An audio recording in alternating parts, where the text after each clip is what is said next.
Yep, we're live. And we're live. Musty Wargamers Season 4, Episode 11.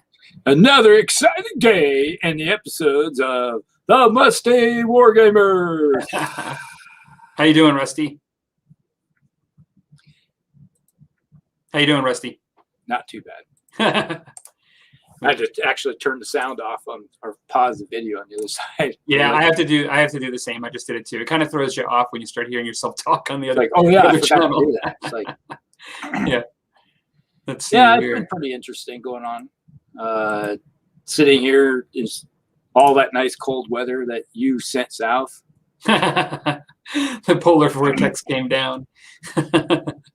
Normally it parks itself probably a little farther north to you guys, don't it? Sorry? The polar vortex usually is farther north. Yeah. Yeah, that's true. It is above us. And also where I live within, within 200K or 100 miles roughly of the border, right? Or, in that area.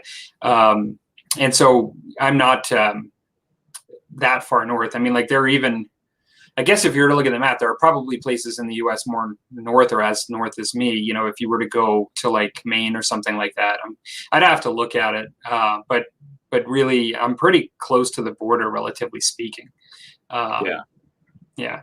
I mean, really, there's a band. It's kind of a bit of a joke, but there's a band in Canada that is, about 200K or 200 miles, that goes from the United States up, and that's where the majority of the population of Canada is. It is within that band. Right? You're almost Americans, U.S. Americans. Well, you're Americans. You're just not U.S. Americans. Yeah, and I am American too. Yeah, there's North. We're both North Americans. Hello there, folks. We've got Noah Logs and Jarl Mazak. How's it going? Thanks for joining us in for the show. Popped in. Welcome to the show. Yeah, it's kind of interesting is that how you've lived far enough north now that you actually consider yourself used to the weather, probably. Well, I also spent a lot of time in Buffalo, New York, and grew up in Long Island, New York, and so I mean, I remember some heavy wet snow and some pretty nasty lake effects off of Lake Erie and Buffalo. I would say that's some of the worst weather I've ever dealt with was in Buffalo, New York. Definitely worse. This is a bit of a everybody says it's a bit of a drier climate, but it's a drier heat. It's a powdery snow. It's much less wet, out here. And so even the cold here doesn't get into your bones like it did when I was in Buffalo. That's for sure. Yeah, so you definitely get a lot more fluffy snow the farther north you go. We've been getting a lot of snow here, on a regular basis, but it's all the fluffy stuff and it just kind of blows around, which is what I grew up with a lot of times in Minnesota. Yeah, for sure. They're by the Canadian border, but it's a lot different. And then finally, when a lot of this weather that you would get and I was used to seeing in Minnesota, it's worked its way down into Texas, and how everybody is the world is coming to a frozen end type of thing. So they're not used to that kind of weather. Yeah, that's right. I was like, yeah, it's sad. I don't mean to laugh. It's kind of crazy what's happening there right now. So I have a niece that is down in Houston, and she was like, I'm camping in my own apartment because for a while they didn't have heat. And it was 30-something degrees in the apartment, so it was all bundled up, camping out. It's not been as not to bear on the weather too much, but it's not been as cold as it can get for sustained periods here. But for some reason this year, I don't know why, but it's been cold enough for a long enough period of time that I just noticed things in the house that are weird, things you don't notice when the weather's not as extreme. And so here, with code and things like that, you always have your HVAC systems in the basement covered with insulation and plastic in case, so if they ever get cold, they don't, you don't get the condensation from the air right on it, dripping and things like that. And there's a little piece of metal right where the wall was, where that wasn't put around it, and it was like really cold because it was in the wall, so it was like, you know, dripping basically in the basement. I could notice all this water, and I'm like, this never happened before. Why is this happening? And then even in a nook off my kitchen where we have a cantilever, just that like a shelf that goes out of the house, basically there's this cold radiating off the surface and just making the whole place cold. So I had to put some insulation and a carpet over it just to deaden that, you know, like which we never deal with that stuff typically. Like I couldn't believe it. So it's been interesting. Yeah. And but it's not been like too unusual of a winter, like for us. Yeah, around here we typically a typical winter here in central Iowa is like we get our 0 degree days, you know, for a short period of time. Typically, it's like you might get a week's worth at most. Yeah. Every winter. And then this is like, oh, we've had 2 weeks worth of it, you know? Yeah. And it's gone so far south that the individuals that live down in the far regions down in the southern states who don't have insulation in their house typically, or heat. Yeah. Or like suffering. Yeah. No, it's true. It's not good. So what's going on with you hobby-wise, Rusty? I got a little ambitious this week. I finished up one project. If you've been over to my channel, you've seen this guy. Yeah. The giant. That's a giant dwarf. Or is it a dwarf giant? I think it's a giant dwarf. Giant dwarf. It's a giant dwarf, a dwarf giant. Very cool. It's a he's nice all model. Finished up. These are the Reaper Bones ones, and they're very flexible. Oh, okay. It's nice looking. Yeah. And this is like not even a $10 miniature, I don't think. Oh, that's cool. So that it's really cheap. And then I got this dwarf bear rider. Oh, sweet. Yeah. This is all a commission I worked on. They'll go out in the mail tomorrow, so I have to package these up and get them out there tomorrow. Mm-hmm. That's a necromancer. Then there's a whole passel of dwarves. Right? It's like you name it, there's a whole bunch of them. They're all Reaper little guys. And yesterday, I finished these guys. Nice. Skeleton Another cavalry. unit of, these are Tomb King's horse archers. And right now there's another 26 or something like that archer sitting on the table over there that I've been working on. Nice. I'll probably have them done tomorrow.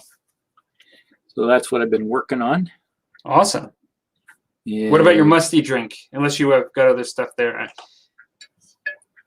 Oh, that's a nice one. I got the Suntory. The Suntory time. Toki. For relaxing times, make it Suntory times. Yes. Japanese for time. It's nice scent on it too. So you have been gaming enough. I mean, like you've been doing some games, like, you know, for your Arcana. Nice. So you've been doing the Arcana gaming, right? Yes, we played a game on Sunday. Mel, who's in here somewhere. Yep. We played a game Sunday. Let's see, it was only like 950 points. It was a small lot with pretty much all my miniatures for my undead army, but, you know, without all the hero types. Mm-hmm. And which makes a big difference. If you're not putting all those in there, the points actually, what you have gets to be a lot less, how that system works out. And so we played a game. We learned a few more things, and waiting on a shipment of miniatures that last a week ago Monday. Was it a week ago Monday? I think it was. I ordered a bunch of miniatures from Battle Valor. Okay. And Eric, you know, Yankee Wargamer, he ordered his, I think Wednesday, Thursday after he already has his, and we're still waiting on ours.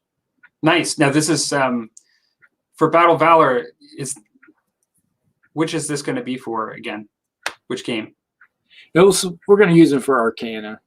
Okay, perfect. I For thought 15. that they were fantasy, but I wasn't sure if he was doing the fantasy. Okay, cool. That's awesome. You get doing a lot of fantasy gaming. That's great. Well, it's I don't know. It's like one of those things we just want to be getting back into. We used to play a lot of it back in the day. So this is sort of replacing your Gasland slot for the moment? At the moment, we thought we were going to be playing Gaslands, rotating Gaslands in, but the individual that typically when it's his time to go to his house to play, he hasn't been able to play. So it's like this weekend we were supposed to go to his house, but he was snowed in because the drifting. All his roads had like 2-3 foot tall drifts across his road. So so we went the other direction. Sweet. Well, I will, unless you have other stuff to share on your update, I'll show some stuff. Okay. I've got to do a little bit of a switcheroo here with the camera. There we go with the blinding light.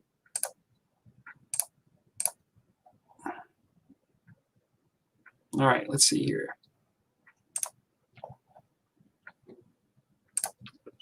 So I've got now these aren't finished. I'm working on right now. This is just more of a work in progress, but I'm working on my Rangers, French Indian War, British Rangers. So there'll be Rogers Rangers. And I did, I went for a mixture of both, native Indian leggings, and you can see there's a number more in the back, but I've got the typical green leggings as well. And then I went for some of the blue caps and some with the green caps. And so it's just going to be a bit of a mixture. And so, that's kind of what I'm up to at the moment, just working on these guys. And I'm enjoying painting these. They're a cool unit to paint. I kind of like the style unit. And so that's where I'm at. I still have to do a lot of the details and stuff, and I still have to work on the faces and still have a lot to do. But that's kind of where I'm at with that. And I will switch back.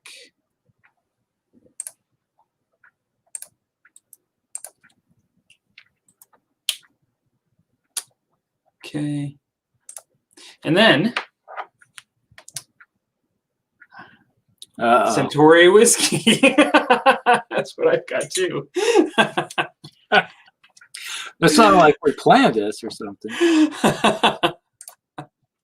So Rusty heard that this is one of my favorites, and I got this as a gift, a replacement bottle, and then he went out and picked his up too. So I'm having mine as well.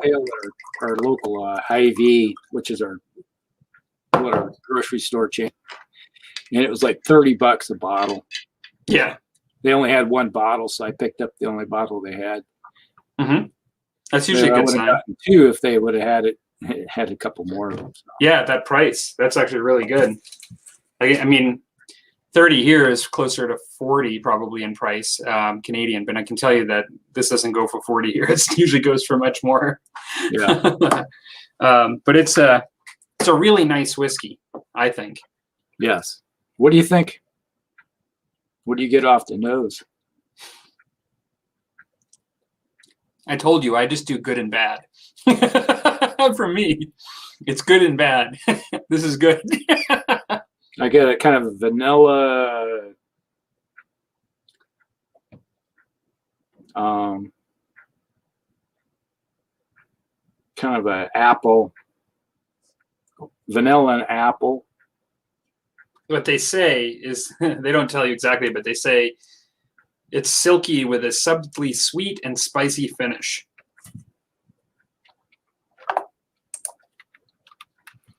Has a peppery after.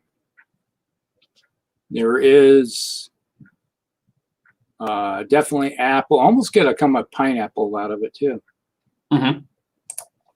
But Looks like I don't think so. had a number of couple other people come in. Hopefully, I don't miss anybody in the chat up here. But we've got Brad, Lord Draconum, and we've also got Paul, P. Beckus there, Paul Beckus. And so, hello everyone. Thanks for joining. So we got Rusty and I are just comparing how we've got the same whiskey going on here. Okay, we got Dan's in the house here. Victor, Mel, Mr.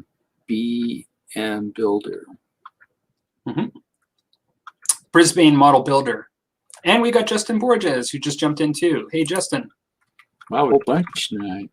Yeah, awesome. Well, we're just about ready to get started with our topics, and I think we have a couple of cool ones tonight. This first one, I think, is a little bit of a humorous topic, but I am kind of interested in people's thoughts on this. I think it should generate some cool conversation. So the title of it is Wargamers, Military Strategists, or Boys with Their Toys. And so, of course, some people will definitely revert to one versus the other, in explaining their hobby. But I'm interested in what people's thoughts are on this as far as, in all fairness, like I think there's a lot of strategy that goes into wargaming, and a lot of people play the gaming for that purpose. Like they're hardcore gamers. And we know within the hobby, there are folks that focus on different things, the painting and the modeling and all of this stuff. And there are serious reasons to do all of that. There are serious reasons. There are things that you legitimately enjoy about it, and you want to get better about it, and there's skill involved. But then also, we like to collect things, and people like different genres because they like the imagery on certain things. And to a certain degree, it's not that much different than buying a bunch of action figures, when you go into the store, and so I think that we should talk about this and just have some fun with it. And so, Rusty, what say you? Well, let's just say we like our toys. We're boys. We're boys with our toys, but I always like to go at it with the strategy aspect of it. Yeah, it's one of those things where I have a tendency, when I go look at a game, I'm always going at it from a strategic aspect of it, trying to figure out the angles and, the best ways to the win. But in the long run, we're just playing with toys that we spend lots of money on and hopefully paying up. But yeah, it's, to be honest with you, yeah, when I look at let's say my analytical mind goes to work initially and my military training takes over initially, when I look at a table and it's like, okay, all right, it's the avenues of approach, there's the fields of fire, there's the dead zones, I'm start going at that, and it's like, where do I need to lay some suppressive fire? That's what's going through my head. It's like checking all the boxes and all that. But then you realize, oh, they're just toys. I don't think they know what I'm telling them to do. And then the dice just messes the whole game up.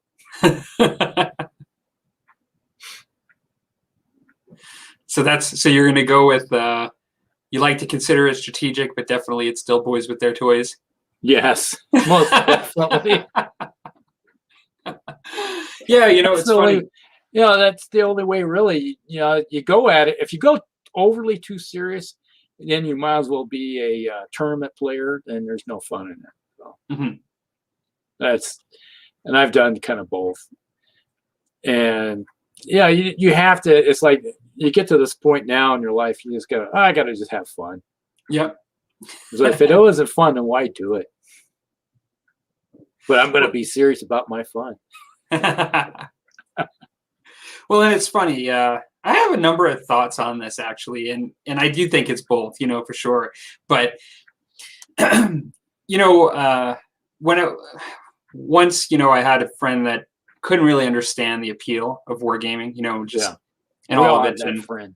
yeah. And I'm trying to explain it to it. And the only way I could really convey on a serious note, like kind of an appeal to it, is referring to its use originally in, military tactics and doing war games and just doing simulation to try to understand tactics, and kind of explaining how, like, oh, you like, military stuff, and you like this and you like that, you're interested in these things. Well, this is kind of like simulating strategic planning of, like, an operation or this or that, and seeing how it would work, and talking to it from that perspective. And I don't know that it completely sold him, but I think it caused him pause to think about it, like just to think about it in that way. But For 2-3 seconds. yeah, exactly. But it's funny because I just had this thought now, like, if it was only military strategy and that serious stuff, and it wasn't just about having fun and being a big kid, then would we really look at models that we have no time to paint, and that we're not even, like, necessarily always even have a game in mind for it, but want to buy them just because they look so cool? Like, I think that's sort of the idea of the kid inside, right? Like, when you see stuff coming out, you see stuff on the shelf at the store, and you kind of get this urge to start to buy something, or, even the hype of, we talked in a recent episode recently, but the hype that comes with gaming, when something new comes out, and that sort of urge to be a part of it and to do that. I mean, I think a lot of that is like the kid inside, or the kid in the candy store, that kind of comes out to a degree. And, well, as long as you don't sit there with your face up to it. Exactly. It's almost like that, I think, Yeah. Window. Yeah, so I think that that's sort of part of it. Something I've always wondered, I'm an only child. I have no brothers or sisters. It's not totally true. I do have a half sister that's quite younger than me, but I grew up without any brothers or sisters or anything like that. And so, had close friends and stuff. But I was really into action figures as a kid, because, like, I had a lot of time without another kid around. So for me, it was like I loved to set up, like, battles, and, like, just, and then even I had friends where we like to actually, like, had army men out. We take rubber bands and like shooting them and stuff like that too, right? So, like, even like the historical side, yeah. And so to a degree, I always wondered, like, there was a time when, like, a lot of kids started getting really into sports, and I had some sports that interested me, but there's that period where you start to give up certain things, like, as a boy, like, and I can be quite honest, like, I had a hard time, like, justifying getting rid of some of that stuff, like, because I just had so much fun with it, right? And it's that point where you have to kind of, like, not talk about it anymore, You still talking about those little toys? Yeah, exactly. And so I often wondered how many other wargamers, like, that were really into wargaming and the 3D models, like, and all that stuff, were also fans of action figures when they were really young, because to me, there's an appeal. It's still miniature, right? And it's still like a sculpture, and, like, it's still using your imagination and creating a scenario. It's just not rolling off the dice and having rules behind it. That's the only difference. And to a certain degree, a lot of people did that anyway. Like, they created their own rules. And, this one gets 2 rubber bands. It's a tank, like, all of a sudden we're putting rules to this, right? This one has the big boot of destruction. Mm-hmm. Yeah. It's one of those things where you look at it. Even the military plays games, and multiple levels. We war game. You have, it's like, even when I was going through armor basic school as an armor officer, and before I went into cav, onto the scout aspect of it too.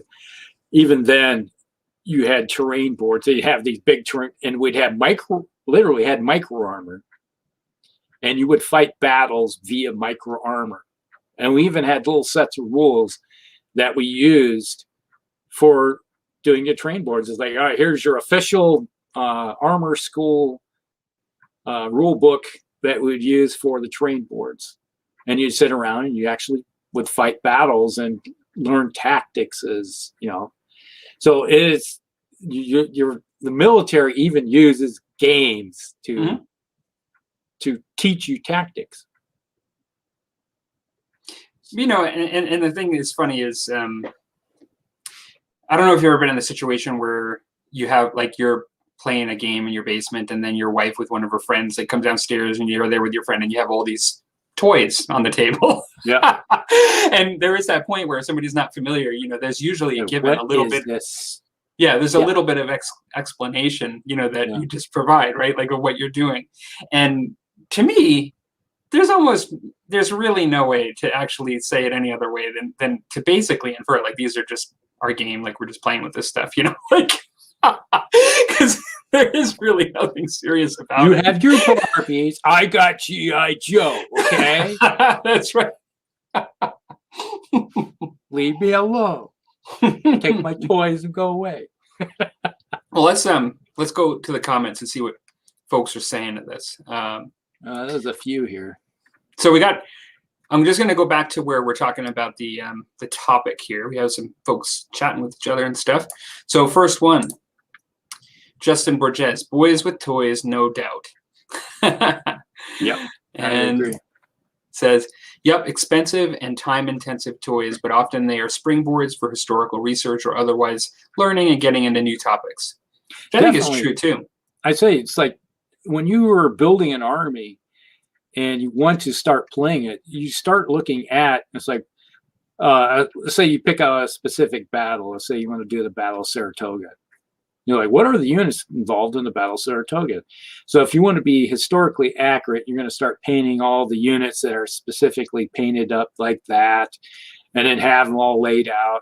And then you're going to make a terrain board to make it look like it's the fields at Saratoga, or even Waterloo for that matter. It could be any type of era, but you're going to set everything up so it looks like it. And while you're doing that, you're going to be learning about history. Why?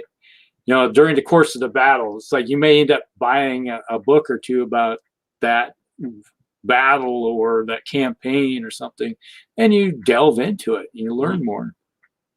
So you're teaching, there is that strategic aspect of it, or even the historical aspect of it. You're teaching yourself something, and then in the long run, you're playing with your toys.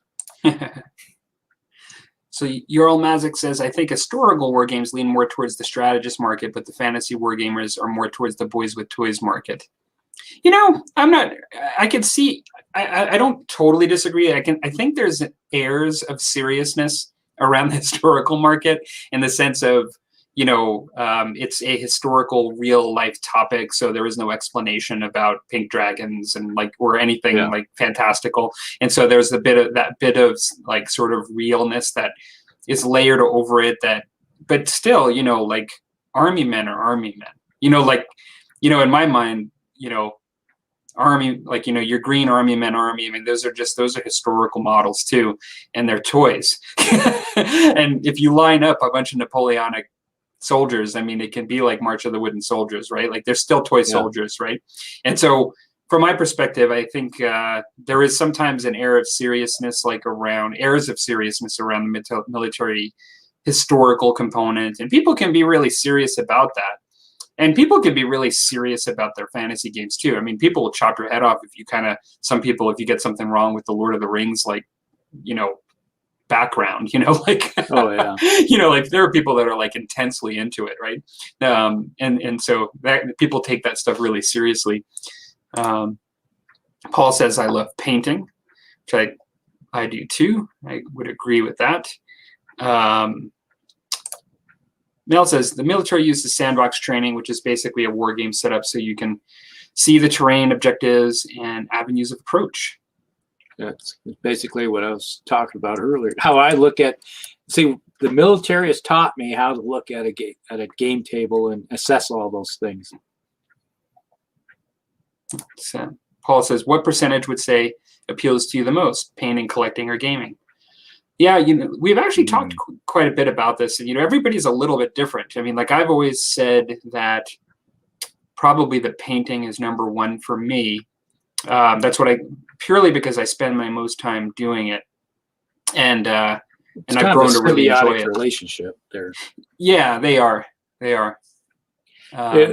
If it wasn't for the fact that I wanted to game, I would be collecting them, and if I wasn't collecting them, I wouldn't be painting them. Mm-hmm. But because I painted them, I'm putting a lot of effort into them, so I want to gain more with them. Yeah. I love the gaming, don't get me wrong, and I don't want to stop. But I do think that if I was on an island and all I had was like all this stuff, that I would still paint. Yeah, Um, it's cathartic in a way. It's like it's very relaxing to me. You can lose. It's like my wife today. She asked me, "What'd you do today?" And I was like, "Well, I painted." Like, "What'd you do?" "Well, I sat down about 10 o'clock, started painting, and you came home at 5. yeah. So yeah, that's Yeah. kind of like what my day went. It's like once I get going, I get into that zone, and it's like stuff just gets painted quickly. Yeah. My wife sees when I do a 3 hour stint of painting or something, my wife sees that as, I mean, she knows that it's my downtime or like something like that, but she sees that as like, okay, you did nothing. Like, like Yeah, you just, you watch TV for 3 hours, like that's kind of like the mentality. Like, you have accomplished nothing. But look at this pile. It's no longer lead. right. It's not gray anymore. It's colorful. Dan says, I really love to collect paint and build the army. The game gives me a way to actually use them rather than just being display pieces. I like the creative side the most. Yeah. And you've gotten very creative with your Kryptonians. Oh, yeah, absolutely. Jarl Mazik says, also, for some reason, there's a negative connotation with grown men playing with toys. Nobody grows out of the childish like mine. Instead, they just replace it with adult activities.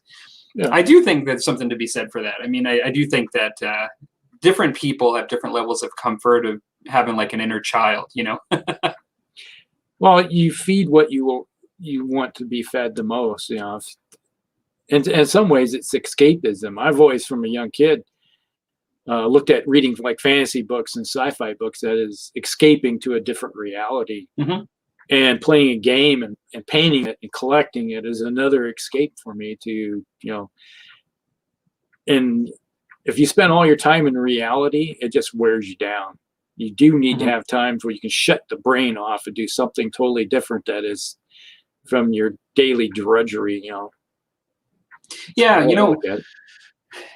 I I think there's a lot of aspects to I'm not a, psychologist or anything like that, but I think there's like a lot of aspects to the psychology or sociology around what's considered normal. Yeah. And, back when I was a kid, I mean, playing D&D was not normal. Like, when I played D&D, although it was huge and there were pockets of people all over the world that were doing it, but they weren't like out in the open and normalized. It wasn't considered normalized in most places that I'm aware.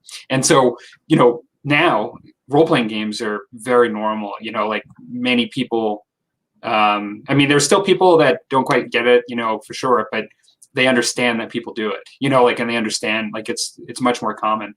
And so if I watch a movie about a subject that's like the same thing as a miniature game, so like some sort of fantasy movie, it's totally normal. Like for somebody to actually like watch a movie about something and just say, oh yeah, it was just like Lord of the Rings or whatever. But the moment, so you can spend like hours watching a movie, but the moment you do something where you're invested in it and you show some skill and like you're painting up models and you're going to that level, then all of a sudden, for some people, I mean, I think weirdo. Yeah, I think there's different levels of acceptance of what's normal, even with that. I think that people are becoming much more open as to what gaming is and different types and stuff. But it's definitely considered different, right? It's not like, you could watch the same kind of movies all the time and spend the same amount of time playing video games or watching movies, and it would be considered by some not as normalized. Whereas, and so to me, that's more about them and the way they see it than the activity, in my mind. I find it interesting is that you're basically almost a single child in a way. Definitely. And I grew up with a whole bunch of brothers, and we all played D&D. We all played war games, and I think we're all pretty much normal. All those activities I thought were normal because that's what we did as a family. And our friends joined us and did the same thing. All my friends did the same thing. We all played D&D together. We all war game together. We did all that stuff. And other individuals that don't have anything like that, they look at it and it's like, yeah, that's weird. It's like, that wasn't weird to us. That was normal. Right. It's like when you're sitting up there in, let's say, on a cold winter's day and you're all sitting around the table playing D&D because there's a blizzard going on. What else are you going to do? There's like sit around and watch TV. We'd rather make our own entertainment. Yeah, exactly. So we've got Justin says, my miniatures hobby partially came out of me collecting 1/6 scale figures. So those are pretty big. Yeah. Is that like the old G.I. Joe size? I think G.I. Joe was the old ones, like yeah, the ones from like the late 60s. Yeah, the ones I started out with were fairly big. Yeah, like really kind of that fairly large. Yeah, I'd say they were probably 1/10 scale, maybe. Okay. I suppose somebody we typing in right now figuring that out for us. Yeah, I wasn't sure if it was that or like the ones that were. I don't know if it was Hasbro, like they had like the Marvel ones and like all that kind of stuff when I was a kid too. So yeah. And so, yeah, like once you kind of start collecting one thing or you get into one thing, it's easy to cross over and see other stuff and kind of get into it. And I know B&B's in the house. He was earlier, I saw, and he does a lot of model stuff. Just being into the miniature hobby, I'm starting to do, more stuff outside of that occasionally, like a bust or like that Mohawk that I just did, just that kind of stuff. And just gives you an appreciation for other things. What scale was your Mohawk again? Troop 54, so 54 millimeter. Okay. Because it was by Troop 54. Justin says, I almost got into model building, but the ability to play games with these miniatures helped sway me this way. Also, I got into miniatures with War Machine. The whole art atmosphere really helped. Yeah, no, that makes sense. Makes total sense. Your All Mazik says, it's odd how we justify our wargames by saying the military uses these too in a way to make them seem more important for adult use. But I say embrace the best times of your childhood, enjoy it. I totally agree. I mean, there's nothing wrong with looking at, how the real practical use or at times people are using this stuff just to kind of have a reference point. But I read an article at one point how Warhammer 40K, at least a few years ago, there was an article that came out as to how popular it was in military bases, Warhammer 40K. Yeah. And that was just with folks, right? Like just anybody, like wasn't necessarily the people planning the battles and stuff. So, it's just really popular, right? And so, yeah, we were talking just off air before we got the show going. It's like my son, he joined the Navy. One of the things he did in the Navy, he played D&D and BattleTech. Mm-hmm. That's what he did. Just like it seemed like several times a week, he was calling up, say, hey, Dad, what would you do in this circumstance? Or how would this work out in these rules for playing BattleTech? Okay, all right, got it. All right. Or it's like, we're playing this D&D campaign. It's like, well, what would you think of this or that aspect? It's like, so he would hash it out because he grew up playing those games too. So you said it twice. I had one while you said it, and now I have one more, but you owe two.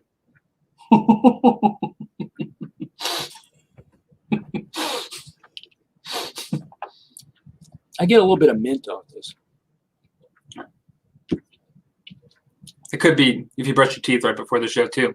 Yep. Or it could be there's a spiciness, kind of a spicy, maybe. Well, there's some type of spiciness to it. It's kind of a minty. Maybe it's possible it's ginger, possible. Mm-hmm. Victor says, I'm more of the wargamer historian than strategist. So more interested in the history of it than like the tactics. But I suspect you're still a boy with his toys too, because I watch your channel and I see all the stuff that you bring on.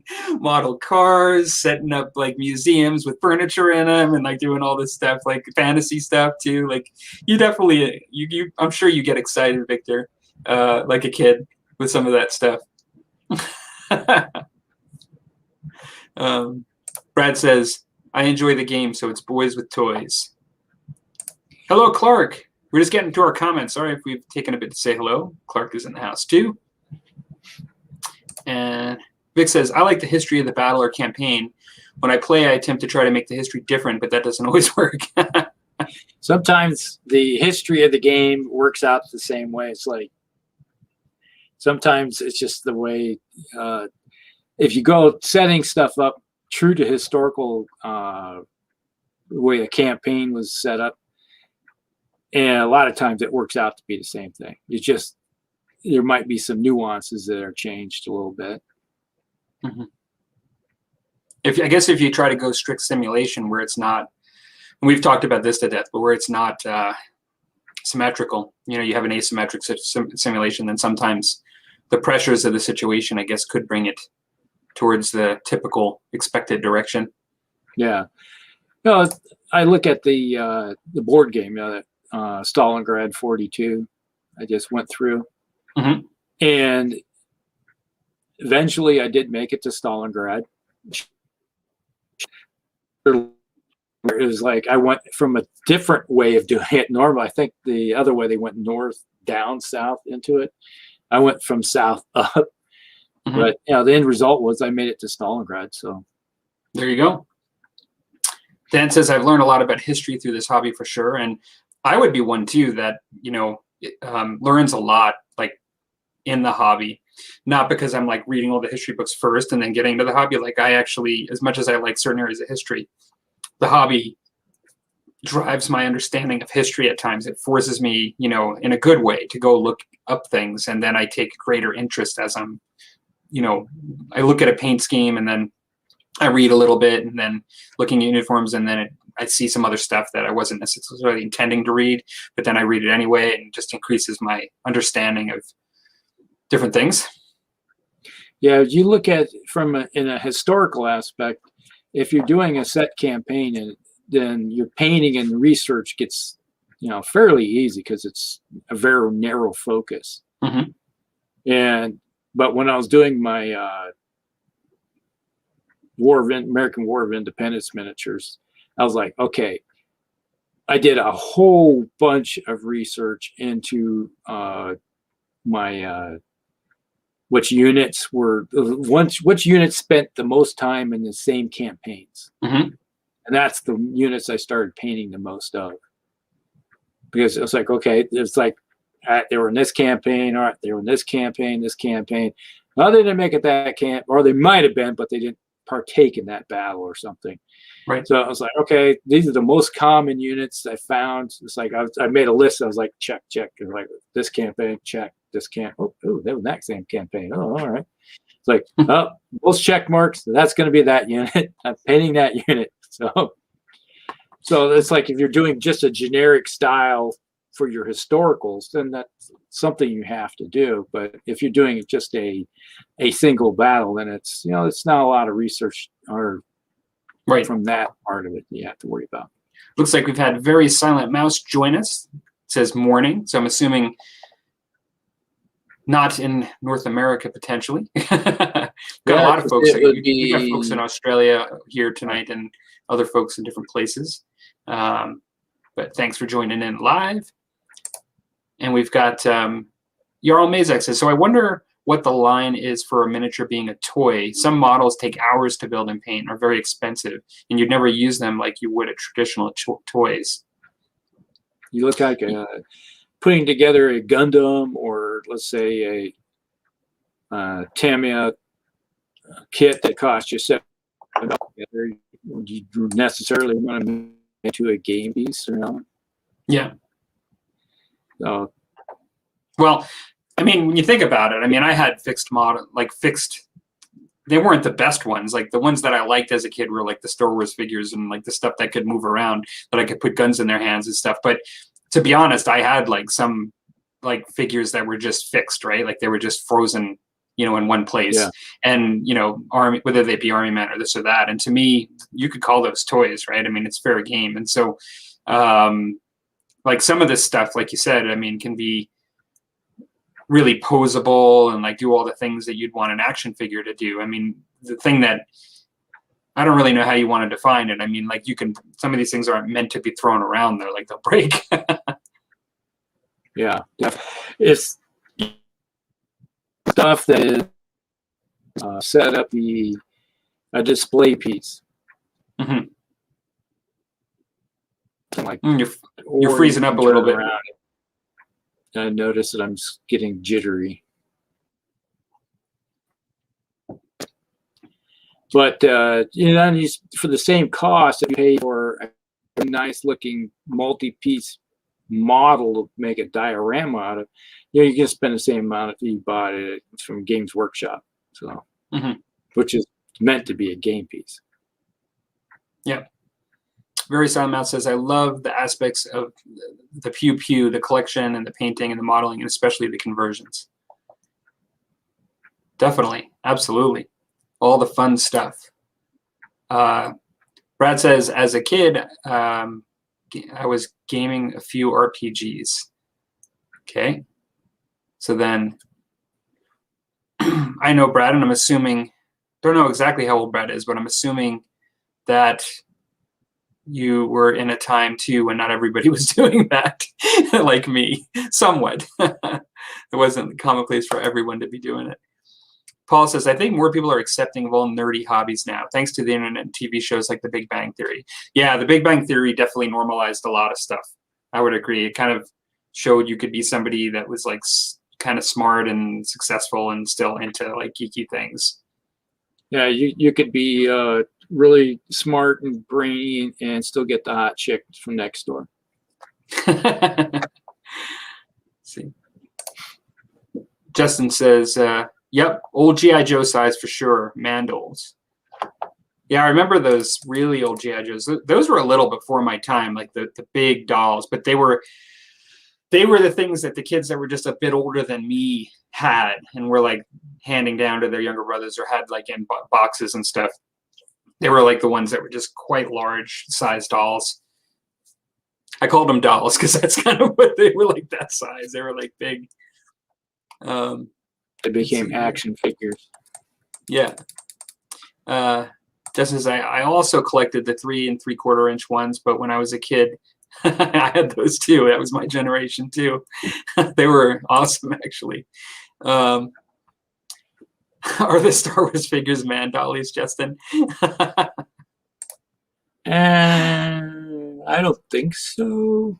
Well, I mean, what's the difference between me, you know, as a kid moving those things around a starship and like going pew pew pew and doing this stuff different than like a girl with Barbie dolls, like, you know, in her dream house or something? There's no difference. No, we killed shit.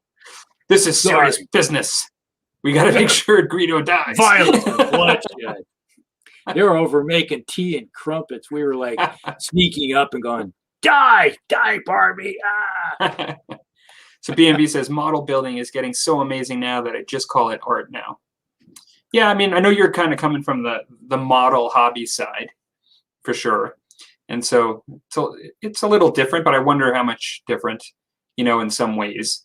I mean, if let's say like you have a replica of like the Enterprise from Star Trek and you're just sort of getting all kind of googly-eyed at it, you know, at just how cool it looks and just getting in that whole warmth in the chest, you know, and like needing to buy it, have to have it and all this stuff.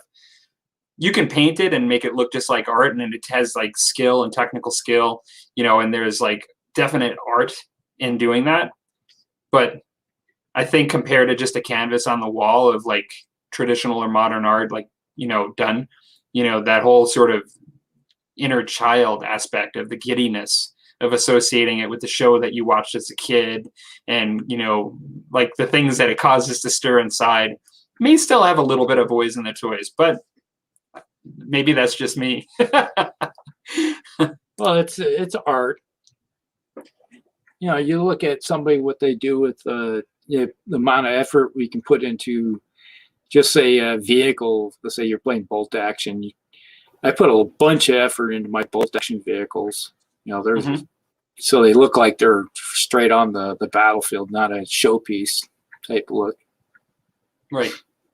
B&B says, please stop and people stop and take photos of the statue David, but I can tell you that some of the hobby sculptors blow that statue away. Well, you know, and that's the thing. I mean, there's just from an artistic perspective, you're right. I mean, like there's plenty of really talented people, both painters and sculptors, and, you know, for sure.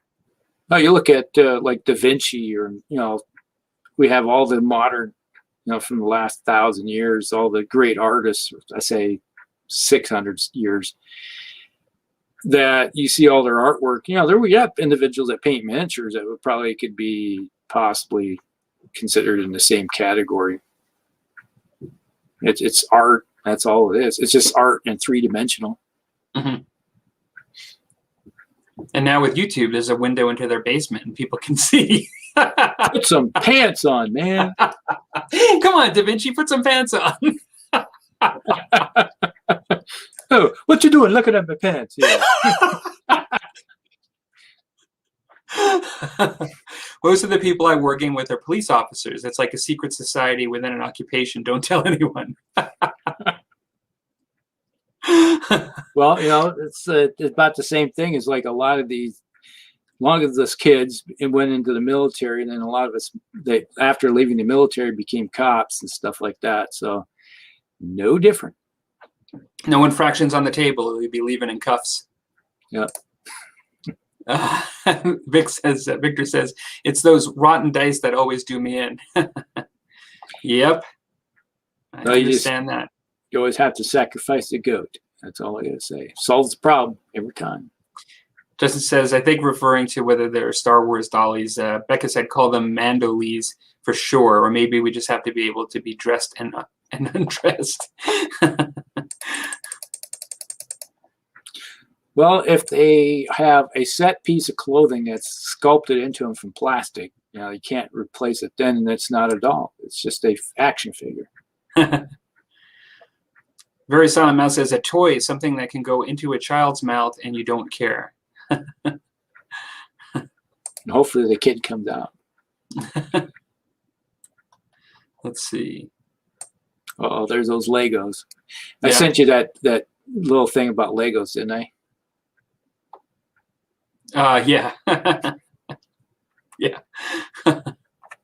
Toy definition by Dan, an object for a child to play with, typically a model or miniature replica or something. I seriously, was that the actual definition? Because if it is, that kind of answers our question here. We're playing with toys. Oh no. If that's Webster or Oxford that said that, then we got to bring them in on this. Uh-oh. The Webster Dictionary states, grow the heck up. Oh, man. Nope, not too many people at the school were playing RPG when I was younger. And like, that was the time. I mean, like 80s, there's even more than the 80s, I think even the 90s, I wasn't in, school at that point. I was past high school, but I can't imagine, just from what I know of pop culture at the time, that was as normal as it is today. Well, when you started D&D, how old were you? I was I started before I truly understood it. So I was like kind of reading it and playing it with my own take on the rules, and just really getting into it in 3rd grade. And then I played it up until the beginning of high school. And then I kind of did a little bit of Warhammer 40K and Rogue Trader, and I think when I was in 11th grade. But then I actually took a tremendous amount of time off from wargaming until I was out of college and working, and many years later, even had kids and stuff. I just took a huge break. So you're basically in the first, like us, we were about the first generation to really start playing D&D. So yeah, I mean, I hear about people that played in the late 70s, right? Yes, I think. And so I was a little after that. I was 82, 83. Okay, 83. That's when I graduated high school. So okay. And we were playing for a long time before that. The kids my age would come up to the table and be like, "Get out of here, kid! Come on, you're breathing down my dragon's neck here. Come on, leave him alone." So you're all Mazak says, I think the complexity of rule sets and the intellect and dedication required for most war games separate someone playing with toys and simulating military strategy. Yeah, you could have a 7, 10, 12-year-old just playing with action figures, going pew pew, not having anything, just playing shoot them up like Star Wars or something. That's one thing. That's playing with your toys. You throw rules into it, you're playing a game. Well, and not to play devil's advocate, but I think beer and pretzel, the term beer and pretzel, not all war games fall into that category, but some people like a beer and pretzel game. where you're just getting together with friends and having fun and rolling some dice, and it's not too complicated, and just really just enjoying it, just laughing it up. To me, they're just playing with toys. They're just having fun, right? Yeah. I mean, like some folks, like I play games where I have fun with complex games too, and I'm really kind of getting intense into the strategy, but I play games that are kind of easy, just at socialization games, and that they're not too intense. And then I play games that I think are a little more complicated than that. Both are fun, but I can tell you that sometimes the beer and pretzel games, I mean, it just feels like you're just playing with a bunch of toys and having fun playing a game, Yeah. It's not a lot of strategies involved. You just, it's like, it's whatever the dice throw your way. That's how the game's going to end up. No matter what you throw out there, doesn't matter. Like, I got my big dragon over here against these little guys. Dragon should win. No, okay. When somebody pulls out the latest model they painted, and it's like some new model, and like everybody starts oohing and ahhing, like, and looking at it, and, oh, that's so good, and oh, that's really cool, and so yeah, I wonder how that works and all this stuff. How is that any different than when you have a bunch of kids and a kid pulls out his new toy? Yeah.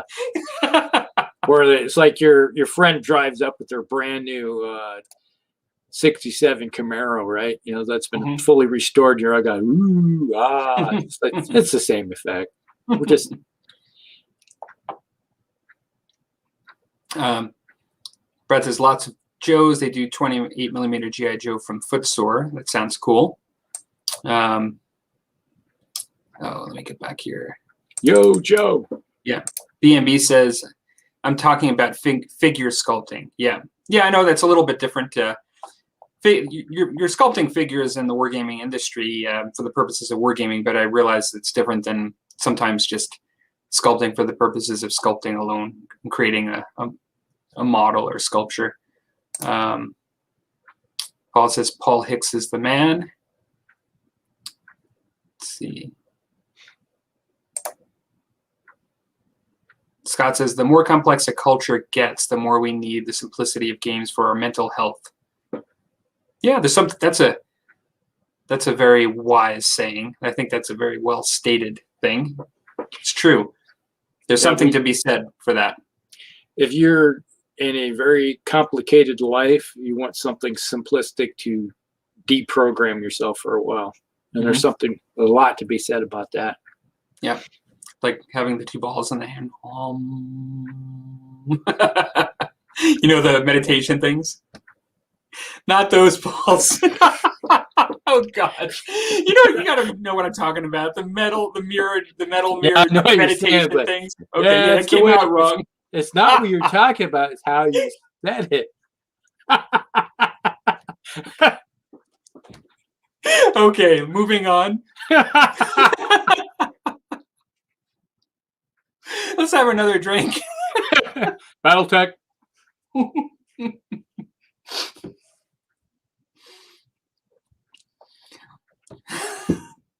I was going to tell a story, but I'm not going to. All right.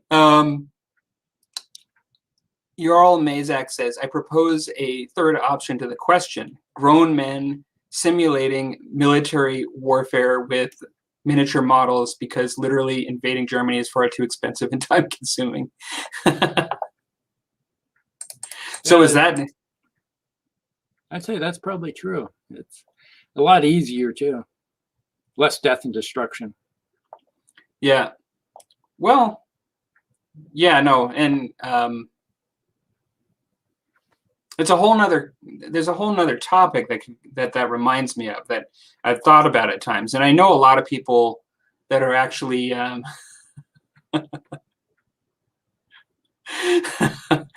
BNB just had a comment, and we're going to have to get to it later. So in a world where, people are not kind of as engaged with like some sort of global crisis, now granted, we're in the COVID crisis, but unfortunately, like, we're all told to stay home during it, not to go out and do anything. But like when you're not dealing with a global crisis, when you're going across the world to fight in a war or something like that, there are different times for people, and you wonder sometimes where people are getting into things in order to occupy their minds, right? and versus times in the past where maybe they didn't have time to do that necessarily, and I often wondered about that. I mean, like, not to say that there aren't people today that actually are quite occupied in doing things and, really important things in the world with their time. But it's an interesting topic to think about how society's changed over time and whether some of the things that we consume our time with today I'm not saying are bad, they engage us in different ways, but maybe they are also a product of the times, to some degree. I'm not saying anything by it. It's more like a question. Yeah. It's kind of a thought-provoking there. Yeah. Dan says, actual definition via Google. Let's see. Very Silent Mouse says, I have a very fond memory of my mates and I playing BattleTech at school, and the principal walked in, and so we said it was study of probability, and he was pleased and walked off, and we went back to not doing what we were supposed to be doing. Well, I can see that. It is, in a way, wargaming does teach you probability in some ways. Yeah. It's like in our current game that we're playing, Armies of Arcana. I can look at it as I'm going to roll 24 dice for this unit, and I have a 33% chance of hitting. So that means that I'm going to have 8 hits on average. And then he has a 4 save. That means there's going to be 4 dead. And then I roll 20 hits, and he saves all of them. So it's like, there goes the law of averages went out the door. Yeah, I mean, it's a lot of topics are coming into this, but it's funny because I did grow up in the generation, like by the time I was playing D&D, I was right in the heart of when that show Mazes and Monsters came out. And like all of the anti-D&D rhetoric, like all the anti-RPG rhetoric, and so much so that I don't even think demonic worship. Yeah, I don't even think my parents were that in tune with like a lot of the rhetoric out there, but even they kind of heard about it because, like they weren't like going to church or anything like that. And so it wasn't like that, like coming from that direction, but they heard about it and were like, oh, like, I'm not sure if I should take this stuff away. They're like talking about all of that. And there was so much against it at that time. Well, you have a problem if your kid is in the kitchen with the kettle stirring. It's like, what are you doing? I'm casting a spell. Like, I wonder if this is causing some mental disorders. But I think most people, when they look at it and if they actually watch what you're doing, they realize you're doing an exercise that requires lots of attention and basically math and like analysis and needing to learn rules and like lots of stuff. I mean, like you're engaging the brain in like so many different ways. Analytical skills, your imagination, role playing, acting, you name it. That's one thing I always found, that when it comes to playing like D&D, is that there are so many different aspects of it that can be tossed into one game. Mm-hmm. Paul says, played a beer and pretzel game this week called Fistful of Lead. What a great time and a great game. I've heard of it. I've heard of that one too. Yeah. Your All Mazik says, if alcohol is consumed while playing, it cannot be considered playing with toys. Final answer. It's adult games. Okay. This is adulting. Yes. I started BattleTech in the 80s, says Brad.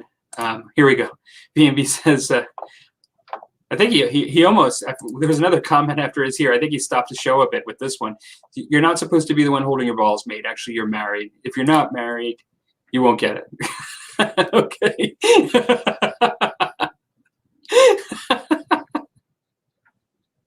Oh, gosh. Oh, boy. Here we go. I wonder what the actual, Jarl says, I wonder what the actual people who we are representing in miniature form to be used in a war game would think of the hobby. I'm unsure if they would be proud of it or think it disrespectful. Let's see. Well, as a individual that's been in the military and could have been represented by modern combat game systems, it's just, it's like, in a way, it's kind of, you're honoring. I felt you getting honored in a way, because people care enough to actually turn you into a game or a miniature. It's like I have over there by me, it's like I got a Dick Winters, from Band of Brothers. I got a miniature of him. So in a way, it's like an individual that did some pretty amazing stuff, along with all of his fellow soldiers, that, it's, to me, is a great honor to see them actually represented. So if some young kid or guy comes along that's never heard of anything that happened, picks this miniature up and then actually cracks a book and reads about it, you're doing them great justice. Patton would love it. Yeah, Paul says Patton would love it. And hello, Chris. Welcome back, Games, for joining us. Welcome to the show. Got a great group in here tonight. All right. Yeah, we've had that discussion. Sometimes it's hard because we've done so many topics now. This is the 4th season, but we've kind of had that whole, sensitivity around history, discussion on the show. And to me, a lot of it really has to do with context, and understanding context, because I think that, I don't really think people in general want to play a game or get into a game like that because they want to disrespect something. Like they really want to just join friends, or just, or interested in the game itself, or interested in just the history and things like that. But it's usually not to, but I do think that there are times when people have an emotion that maybe they're not a gamer, and they have an emotion associated with the setting, maybe a family member that died or something that happened. Whereas, really their only attachment to what you're doing, because they're not a gamer, could be that emotion, right? And so, whereas somebody could, and so for them, I think, you would hope that they'd be able to kind of see that what they're doing there around the table as really, in their heads, like nothing to do with like the war, or like your personal experience, and like that. It's just really a matter of just understanding context, I think, in my mind. Yeah, just because I have a bunch of World War II Germans doesn't mean I believe in the ideology or think that's what should be. We've talked about that before, and nor am I disrespecting any of the GIs or Brits or Aussies, any of the individuals that fought in those wars. And to me, it's like, it's another way of me honoring them. It's like, this is history that needs to be remembered. And that's how I kind of like look at it. So even though they're a toy, miniature.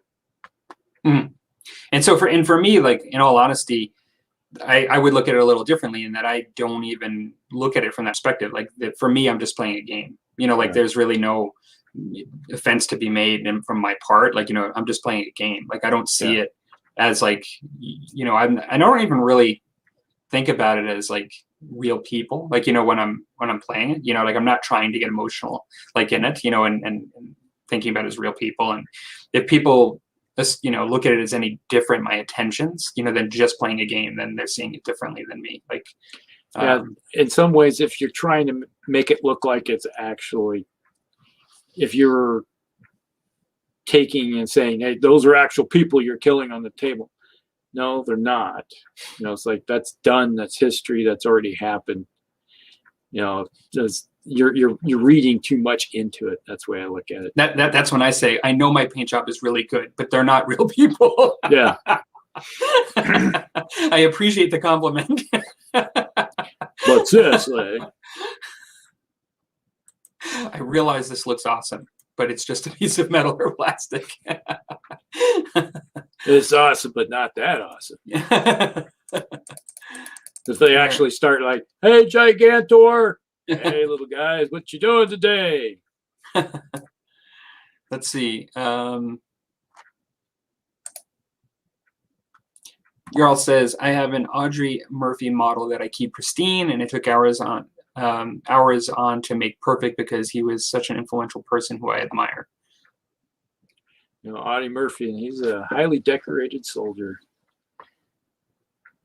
Yeah, and I think that's actually kind of cool. Like, Krantara is actually I know they're going to be doing also Wolf, but they're doing Montcalm is already, I believe, available for French Indian War, and I'm kind of looking forward to buying those. Even though I tend to play my battles a bit more generic, like I don't really try to simulate the actual historical battle in French Indian War as much. I try to just do kind of skirmish actions and just sort of hypothetical things that could have happened. I still kind of think it would be neat to just paint up those characters. So I'm looking at buying those and painting those up, and reading the history and about them. It's kind of neat to just sort of have that as a focal point. You're painting of like the history piece, like we were saying earlier. You paint up a character from history that's in your war game that you're really interested in, and maybe you read a little bit in your preparation, and it just kind of adds to the fun enjoyment of it. Yeah, I'd say the French and Indian War, that would be something that I wouldn't mind spending a little more time reading in depth about. It's like it was one of those wars that kind of got glossed over. I knew why it happened, mostly because it spilled over from the European battlefields. But there's certain aspects of what happened in the American campaigns that most of it we always hear about is like General Braddock getting shot and killed. That's in Washington. We always get it from the American aspect of it, but you never know. It's like what happened from the French side, and all the woodland battles that happened. Oh yeah, and actually, it's a whole other subject. We could kind of go into it, but I do think it's sort of underappreciated in a lot of ways, and in some ways it makes sense because it just culminated in such a short period of time into the American War of Independence, and I think that some of the important things that really happened in that conflict prior that set up the stage for the American War of Independence, like those are kind of glossed over in history, I think, in some ways, for sure.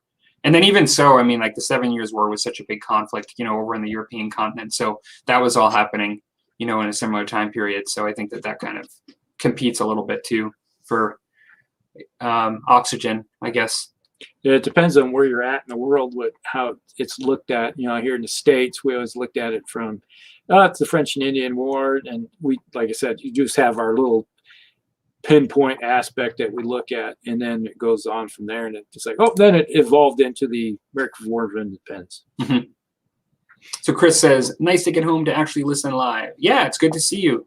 I know sometimes you come in at the end. We're only just still on the first topic, so we're just about to move, I think, pretty soon into our second topic. And so, yeah, great to see you here. Then I did the museum movies and Any in the Cupboard book, which I love that book. It doesn't help with miniatures being a live idea. Man can dream.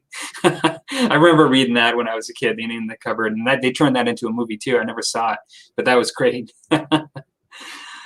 No, that's what I always look at it. It's like ever since watching Night at the Museum, where I always look at it, it's like, when I'm not around, do all my miniatures fight it out? Chris says, I'm trying to come up with some money for the French Indian War Kickstarter from Footsore.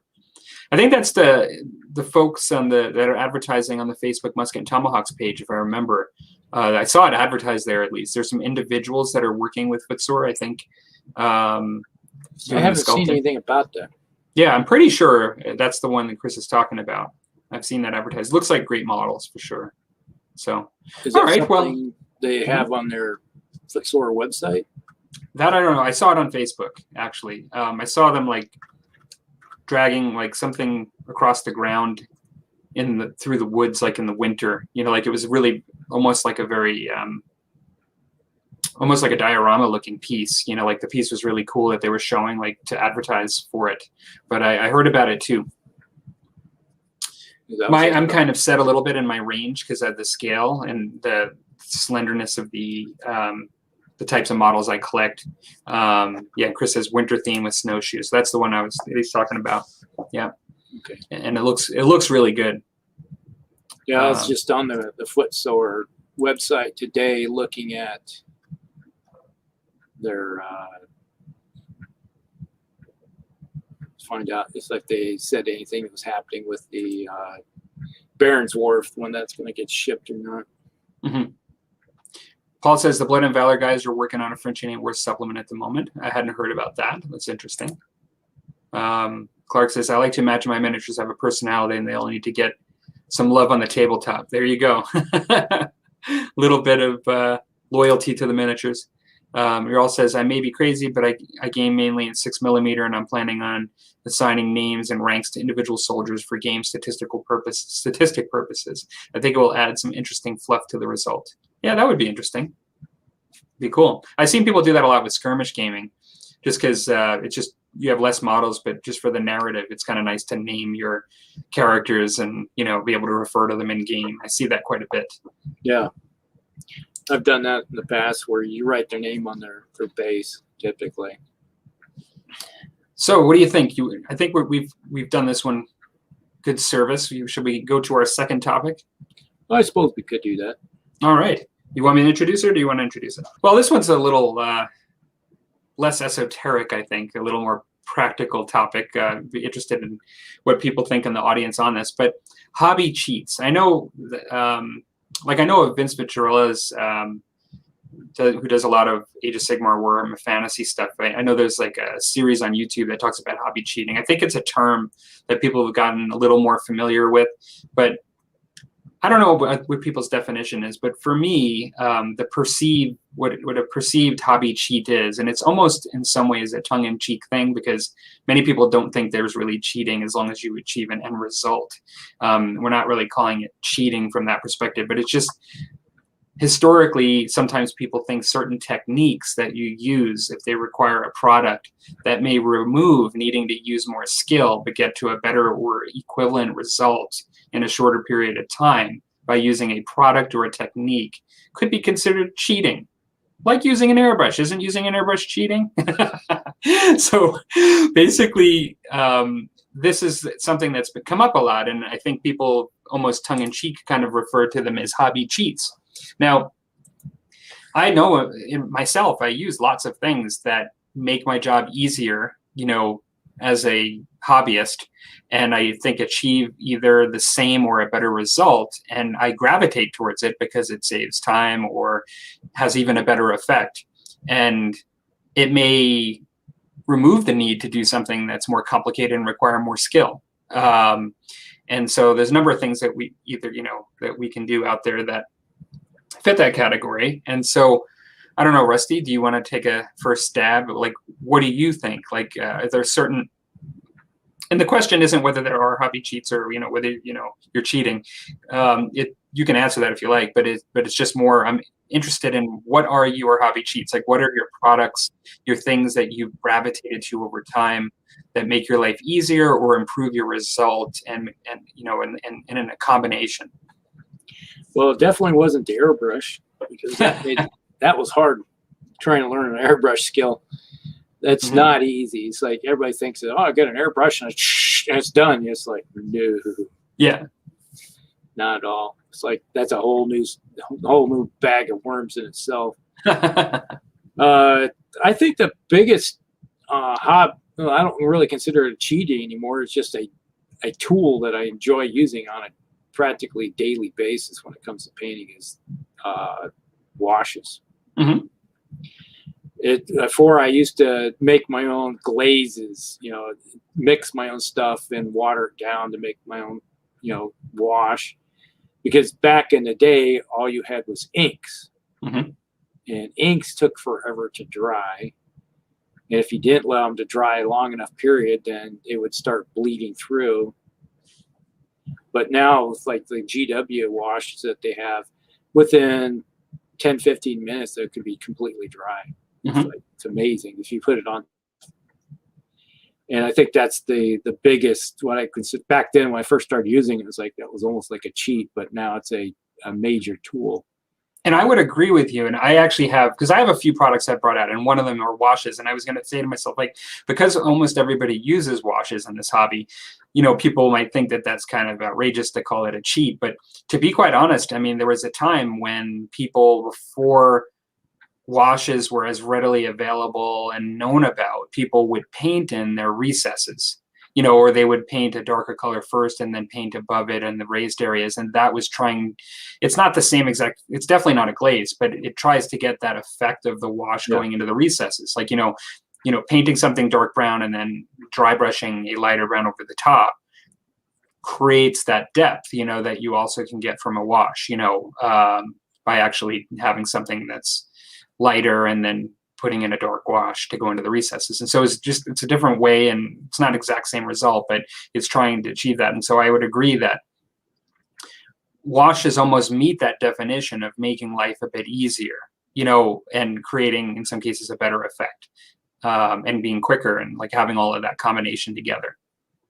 Because before it would be, I would, paint my 3 different layers of colors. You'd have your lighter, then darker, then really darkest, and how you'd have it all set up. And then I would collect my glaze and I would paint over top of it.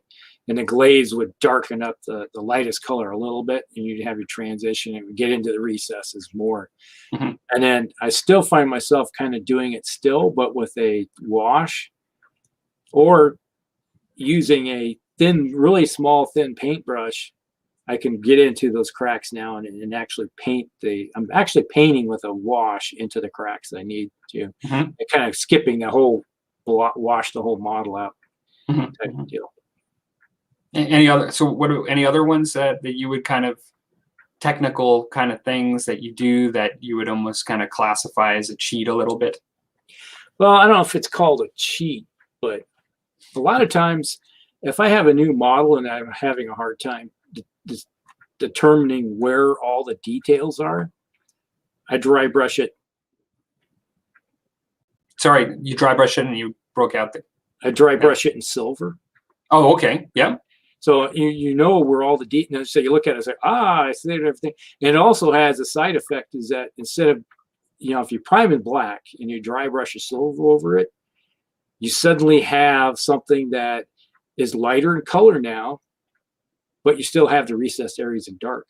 Mm-hmm. And you're able to see where all the details are. And then you can just start painting in where everything needs. And then I'll go in and it's like, it makes the job easier to trying to determine, because many times you paint something, you go, oh, I never even noticed that detail there before. Mm-hmm. Until actually I put the wash on. It's like, oh man, now I have to go in and paint that all. And before it, then it's be like, I put dry brush something over top of it. Aha! I just got all the metallic areas I needed done already. It's complete, and then I'll just go and paint all the other colors in. It's kind of a cheat I use. Yeah. No, absolutely. Any other Well, I was going to start with washes, as you said, and like in some ways,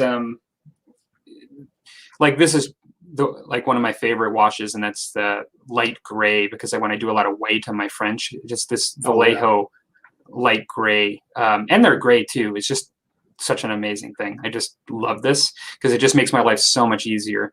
It cleans up really easily, and it just gives depth and white. And so it's for the same reasons I like washes. That's just one of the great ones. But this one, the Soft Tone by Army Painter, it's an ink. It's listed as an ink. It says, well, it's funny. It says washes on the label on the bottom, but then other times when I buy this, they indicate ink.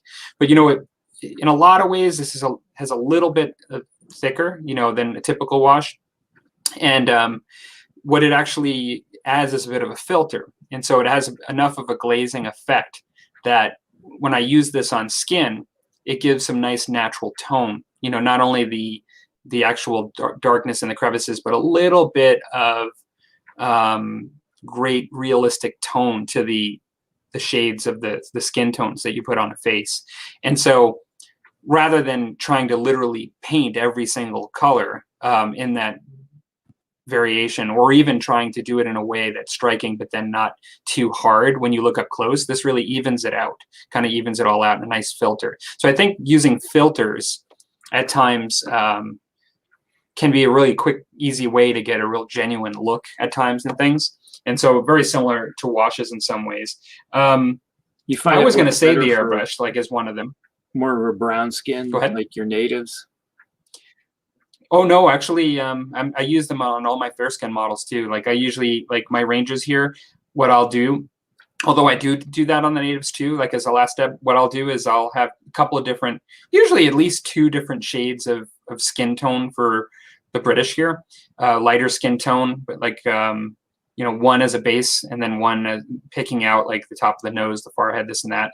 Using a filter like that brings them together a little bit, still allows the lights to be seen in my experience, and then at least I like it. And then just creates a really nice natural look, I find. Now I do add my own personal recipes. I do add usually for like 5 drops of soft tone, I'll add like 1 drop of water, just thin it just a little bit. I get a better result, that I want.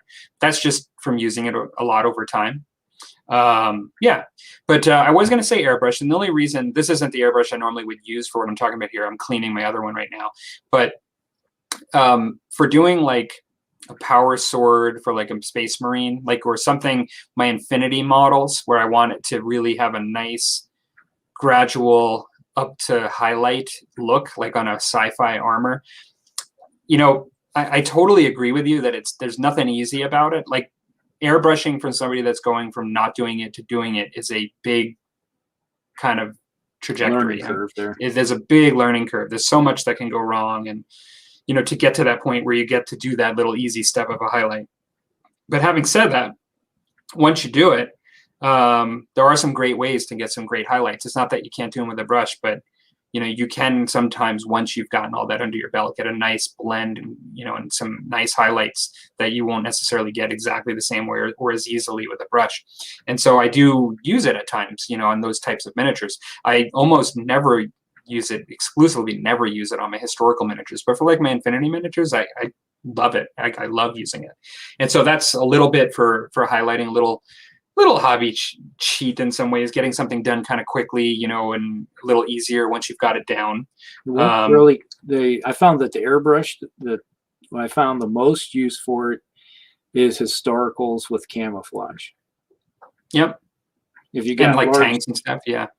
The last time I used it was when I did Alex, who's one of the owners of Firelock Games. I was doing some of his stuff for him.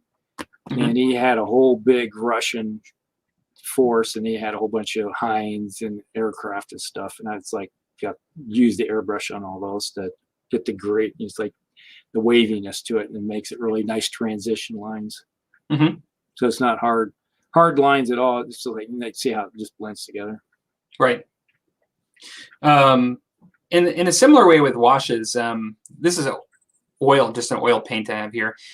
Doing an oil wash in some scenarios can create some, when you really thin this down with mineral spirits, you can get some amazing depth into a model, because oils just have their own kind of richness. And then you can remove oil so easily by using the mineral spirits on a Q-tip or something, or a brush or something like that, that you can do some amazing things really quickly with it. And so in the same way that washes and filters can be like a hobby cheat, I think that oils and oil wash are really great. And another thing too is it's so commonplace these days to use metallic paint, but in some ways, because people will sometimes go and paint non-metallic now, creating the look of metal with opaque non-metallic colors, and I don't know when they started making first metallic paints. Like, I'm not really sure. They've been around since as long as I remember, because from like you had the testers, enamels. I remember using those in the 70s as a kid. So they've been around for a real long time. Yeah. Yeah, I mean, I remember when I first started painting miniatures, they had them too. But in a lot of ways, you get a really fast effect, right? Like from a theoretical perspective, like you get a really fast technical effect when you put on metallic paint. You get all the look of metallic right away. And I don't really consider it cheating, but it's just kind of fulfills that niche of really fast, great effect, versus having to do it all by hand. I don't have too much more, but what I was going to say is I really do think like a lot of the technical products out there kind of meet this category. And I haven't been using them as much lately. I got a lot of these when I was playing like Warhammer 40K, although I've used some of them for Infinity. This one is the most recent technical paint that I'd gotten, and I just wanted to do some snow bases. So I got this, it's called Valhallan Blizzard. And you just take it right out of the bottle and you put it on your base, and it looks like snow. I mean, it dries and it looks like clump snow, and it like looks amazing. And so these kind of technical products are really cool. I'm not saying that you would have done it some other way. I mean, in some cases, I guess you could make the look of snow by trying to manipulate the paint your own way and trying to use some terrain stuff to try to make a snow look. This just does it really quite easily. I use the woodland scenics. You got the powdery stuff, kind of white flocking, and just mix it with Elmer's glue and you paint it on that way. Or you put the Elmer's on, you just brush it on and it just looks like fluffed snow on top of it. But one thing I wanted to bring up, you're talking about using oils and stuff. Never overlook pastels. Because you can take a pastel, you get some cheap pastels at the local hobby shop.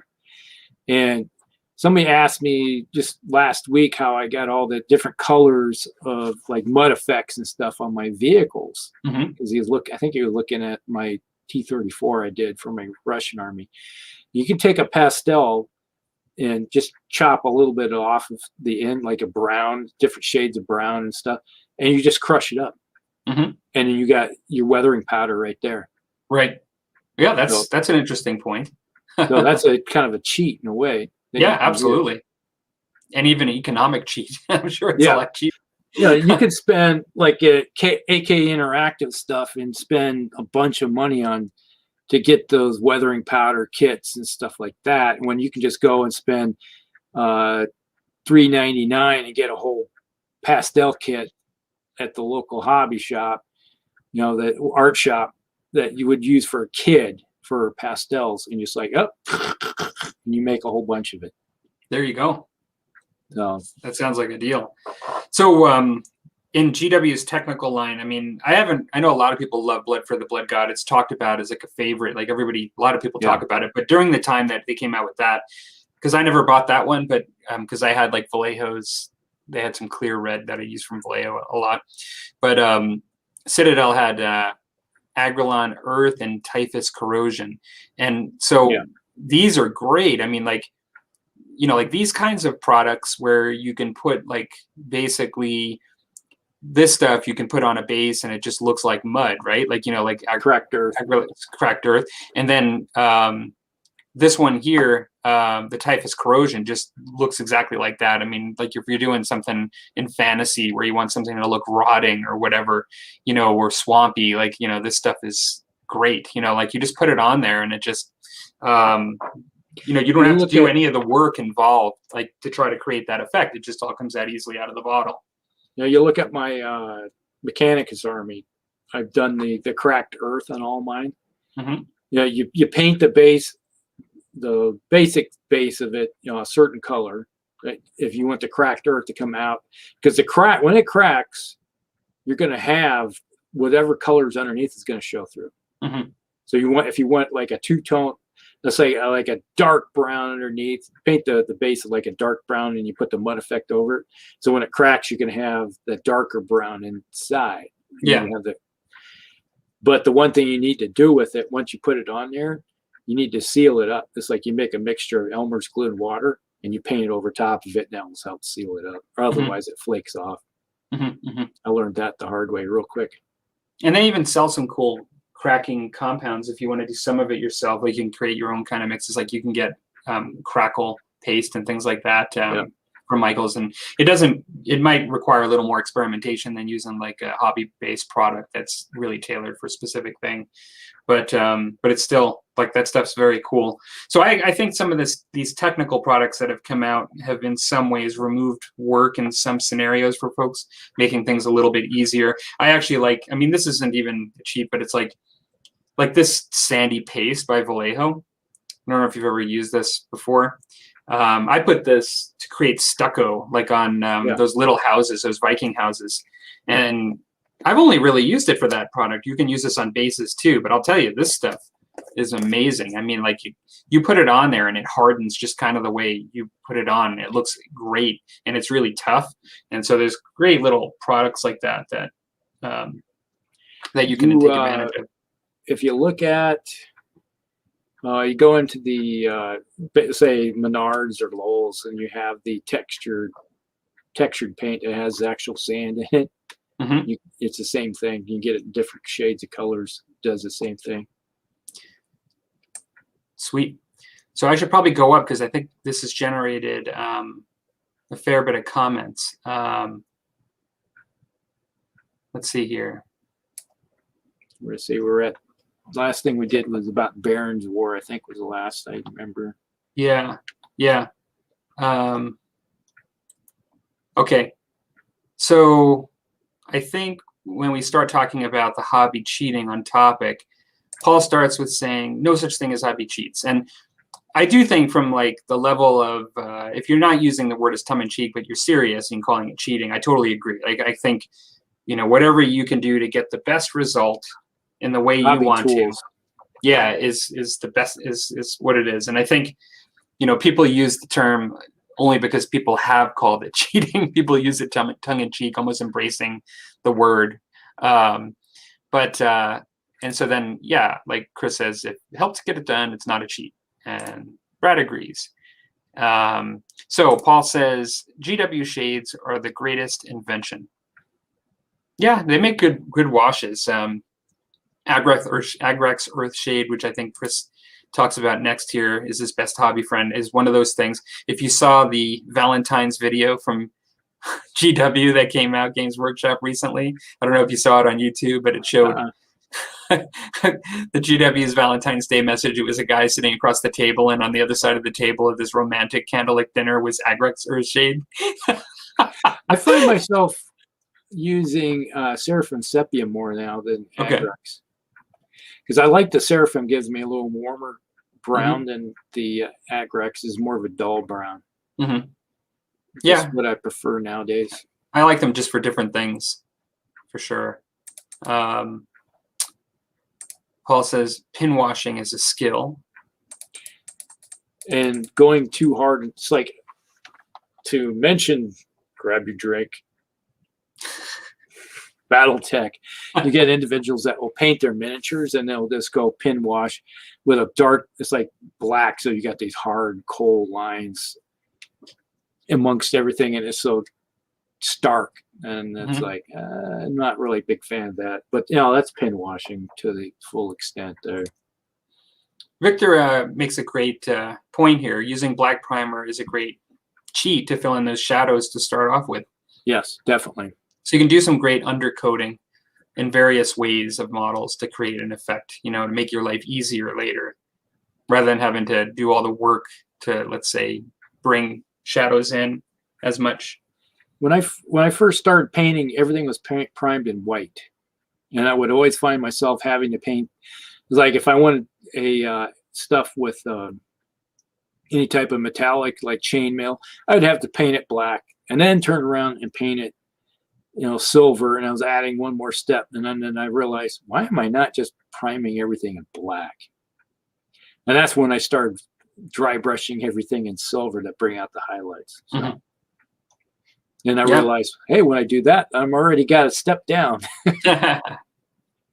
Gerald says, correctly using washes made me proud of my models when I first started painting miniatures. It can take a messy color blocked miniature and make it to tabletop standard in minutes. Oh, yeah.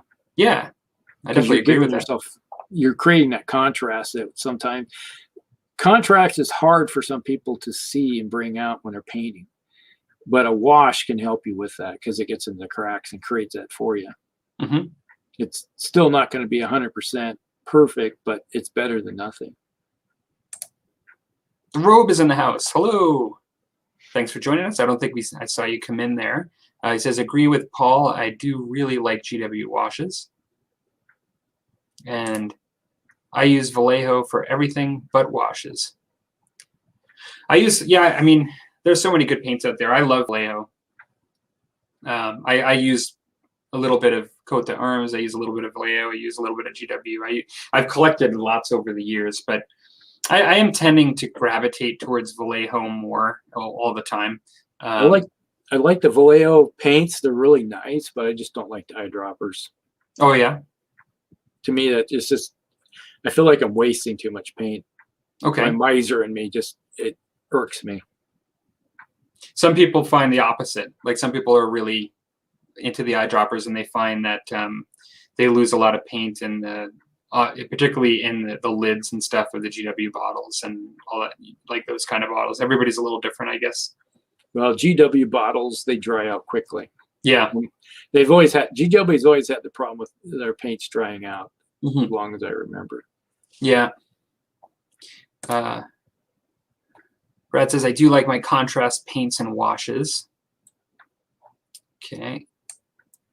Now those are, I probably should do more with contrast paints from GW, because I've used them at their at the local shop, and it was like when they first came out, they said, "Hey, come over, check them out," and I made a bunch of miniatures with it, and I was doing mixtures, mixing them together and creating different colors, and it's like the guy that was running the store was like, "I didn't know you could do that." It was like,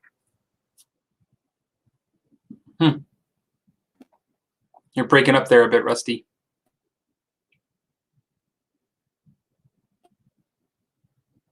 Turn it into AKA Mr. Freeze again. Let's see here. We've got Chris says, I like using contrast from GW or ones I make and using oils. I'm assuming, or ones I make and using oils. Okay, so like contrast from GW and or ones I make and using oils. Yeah, absolutely. Jarl says, one of my favorite cheats, if you're struggling to add detail into a model, use Vallejo mud texture pastes. Not only does mud add lots of contrast, but it also adds realism and can cover mistakes.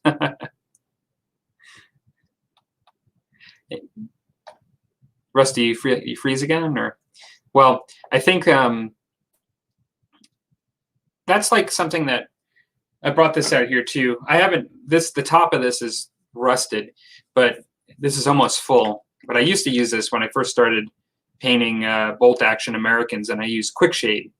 Now this one's the soft tone, but I've had the soft tone and the strong tone. And the idea with this, I really think, with the quick shade is that it did just that. I mean, for some people, it would be like the ultimate cheat if you were referring to this as a thing, cheating, in that you are immediately providing really depth. You're providing a nice tone on the raised surfaces, as well as the depth inside. Protects the miniature a bit, which is something that is often understated. But then also it can kind of cover the areas where the paints meet, where, you know, you have one thing meeting another, and like you're trying to create a nice line, you know, in between the two. Oftentimes the quick shade sort of just takes care of that, because it's just covering that and blends it out, and, you know, provides it in the cracks. And so, you know, there are certain instances where I think it's totally fine to like quick shade an army, like depending on what you want to do. I mean, it really is just up to you. It's always can be fine if that's what you like to do. But I've seen lots of models and people doing armies where they came out really nice using it. It does limit some of the variation you can do depending on what you're trying to paint and show of your highlights and stuff. But, you know, like it can definitely make a nice looking tabletop standard army at times. Yeah, I say one thing is not a good cheat is using a varnish, actual like furniture varnish. Mm-hmm. Yeah, that was kind of a predecessor of this, right? Yeah, for sure. Yeah. Jarl says, another cheat, using paint pens or Sharpies for small and intricate places you need to paint. I use them for road wheels on 6mm scale tanks. Oh yeah. Absolutely. I found it. I got a set of markers, felt markers, and paint pens that I use for doing those kind of details. It's side of a tank or something like that. Yeah, lost you a little bit there again, Rusty. Let's see. So Jarl says, another very important cheat for spending so much time in the basement on your hobby, bring home flowers for the wife the night before you're planning on spending an entire day painting. It's a psychological cheat. Looks like we lost Rusty, so I'm just going to keep going through these comments here until he jumps back in. Might be having some trouble with his connection. Vix Miniatures says, chalk pastels are great for weathering and inexpensive. That's something I'm going to have to look into. I never done that before, and I've never really heard of that before. It sounds like a great way to get some weathering effects, weathering powders, you know, pretty cheaply. So I'm going to have to look into that. I wonder whether I could just go to Walmart and see if they have something like that, just to get the cheapest example. I do have a lot of AK. I think it's AK Interactive, or it might be Vallejo actually. Vallejo has some weathering powders, and I think those are the ones that I initially bought. So Victor says, for mud effects, use Liquitex gel mediums and add paint to it. The 8-ounce bottle lasts forever and less expensive than GW or AK. Oh, that's interesting. Let me just add Rusty in here again. Hey, Rusty. I don't know what's going on. It keeps kicking me out. Returning from the space station, I see. Like something's going on with the internet all of a sudden. It's like, gosh. It keeps it freezes up on me, and this last time it just. Yeah. Well, I don't know if you can hear me, but you froze up again. We're kind of getting towards the end of the show anyway. We're just kind of, I think we're at that point where we'll probably be leaving soon anyway. So, but Victor, you mentioned the mud effects use Liquitex gel mediums and add paint to it. That's interesting. I like Liquitex products. I have, and one of the ones I always use, and it's not for what you're talking about, but I like the Liquitex Flow Aid. I actually mix up. You don't use this straight out of the bottle, like you dilute it down. But I will put, instead of at times a drop of water. When I say I add water, I technically add water, but it actually has a little bit of Liquitex Flow Aid in it. And I like their products, Liquitex products. I'm going to have to look for the gel medium. So you just add paint to it, huh? And that'll be neat. I like to see the mud effects and the things that you can get with that. Jarl says, I'm off for the night, y'all. I'm glad I was able to be here live. See you on the next one. Thanks very much for stopping by. Let's see, Rusty, I'm going to kick.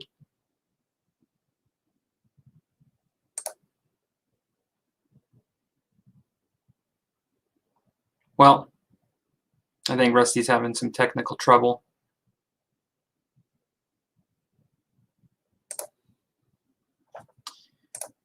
Dan says, where do you get the Liquitex products, Victor? Victor says, I'll do a video on it next week. Yeah, I wouldn't mind seeing that. That would be great. Dan, I know I won't help you much here in Canada, but I do know that Liquitex products are both available locally for me, both at Michael's, the hobby shop, as well as my regular art store. So here, at least, they're actually fairly. Hey, Rusty. The Liquitex products are fairly accessible for me, at least, and both in like Michael's is not necessarily cheap, but it's fairly commonplace to get stuff here in Canada. And then your regular art store actually has much of it. Yeah, I could hear everything that's being said and watching everything, but I just turned around and unplugged my mic and all that stuff and started everything back up again. So hopefully that solves the problem. Good deal.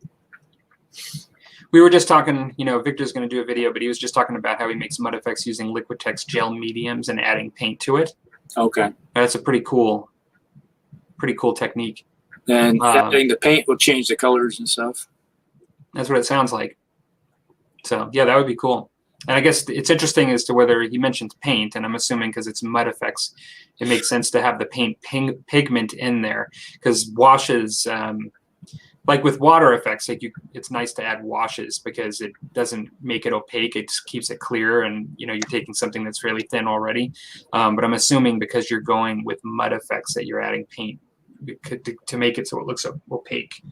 If you go to, I picked a bunch of this up because my daughter did a project. She was doing the tear down the wall, with the fall of the Berlin Wall. Uh-huh. And we bought some cans of this stuff. It's like a spray. What it does is it makes it look, when you spray it, it has kind of a unwavy blotch, the little small blotches. It makes it look like it's a little concrete style paint.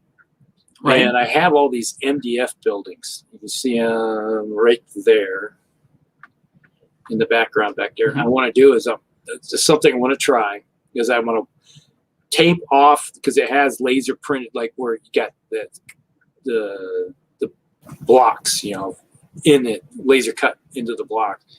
But the rest of it just smooth. And what I would do is like block that off where the blocks are with some paint or tape, and then I'll spray it with that texture stuff. Yeah, that'd be cool. Kate's see how it creates. That's just something I was thinking about today. Was what might be a way of giving some texture to an MDF without having to paint on something. Oh yeah, physically. So absolutely. So that's something else. The next time I'm at Menards or Walmart, I'm going to try to find it, and buy a can of it just to see what happens. Yeah, Victor's saying that it's basically a white paste that you're basically adding color to it. Yeah, that's what I thought you were saying. Yeah. All right. Well, that was kind of interesting. It wasn't really meant to be calling stuff cheating, but it's just that term is out there in the hobby. Whether it be used, for evil or good. There is no evil. There is only good. No, I don't think it's anything. It's just a technique that one person might start doing and get really good results with it. Yeah. And some people might look at, man, that's kind of a cheat you're doing there. But it's not really. It's just a new technique that people haven't caught on and used in the mass numbers. Because back in the day, there wasn't all these washes like GW has. Yeah. And then when they first came on, people started using them, and it's like, well, that's a cool cheat you're doing. But actually, it's like now everybody doesn't even think about it. It's just a standard procedure you do. Right. Victor says you could always use wall spackle too for MDF buildings. And I've looked at that. And I'm just curious how this the spray will work, is actually making it look like it's got like small rock. Yeah, it's on the outside. Yep. Yeah. The another thing that I just found out about. This is something, it's one of those things that just people know about that I guess are in certain hobbies, the train hobby and stuff. And I might have showed this to you, but when I did that building, and it actually worked out really well. I have to play with it a bit more to add a little more to the look. But when you want to create a stucco look and you want to add that texture, chinchilla dust. Oh, yeah. This is great stuff. Like you mix this in with the paint, and I've seen people use this, and it creates a nice stucco look. Like I have plaster too, and I've used plaster for buildings and stuff. But this chinchilla dust mixed in with paint, it is a really fine dust, fine grit. But it almost has like a glass. It's a really fine kind of powder. But when you mix it in with paint, it creates an excellent kind of stucco effect, and it's really cheap too. It's just like, I think this is stuff they poop in. No, this is stuff that it's a bath. It cleans them, the chinchillas. That's what they use it for. It's good stuff though. I never heard of it before, and man, it works really great. Yeah, that might be something interesting to try. Another thing I use is sheetrock mud. Mm-hmm. That's like if you got a base that you want to have some type of mud effect on it, sheetrock stuff works really good. The mud, you just slowly peel it across, put it on wherever you want. The only thing you got to make sure is like if you're putting it on a base, you got a cross hatch on the base so it gives something to adhere to. Right. Well, I think we probably went through the hobby cheats pretty well, and so yeah. I think that was some couple of interesting topics tonight. Great conversation. Had a lot of people in the room tonight, which is a lot of fun. What's the count say right now? Well, right now it's 8, but I think we were up to 14 at one point. I didn't look closely the whole time, but it's a good number. Yeah. Yeah, I think that tonight my technical difficulties was my interaction between my mic and my computer was giving me fits. Oh, okay. Well, I'll have to look into that, I guess, because I know you have a really good internet connection. Oh yeah, it's like I haven't had problems with my internet phasing out like that, so I knew it was some other technical difficulty. Mm-hmm. Victor, because Mhm. If it's the internet, it will pop up on my computer saying, it's like, hey, you're losing internet or a connection is going bad or something. It'll pop up and tell me that, but I wasn't getting that. Yeah. Looks like we're getting salutations now, but Victor just said before we're leaving here, years ago, we used to use cat litter for texture. Like that's interesting. Yep. The new stuff. Not the old stuff. No, you don't want the chunky. Yeah. Well, thanks everybody for joining us. Thanks for all the comments and input. Enjoyed, like usual, everybody's company and information and camaraderie, I think, is even as well. It's always fun to have everybody in here live. Having the community get together. Absolutely. All right, everybody. We will see you over on Rusty's channel likely in 2 weeks. I don't think there's anything coming up that we wouldn't have it, right? No, I don't think so. Let's see, today's the 18th. So we're looking at the 4th. Okay. Well, we will see you in 2 weeks over on Rusty's channel. Take care, everybody. All right. Good night, everyone. We'll see you in the next one. Yep.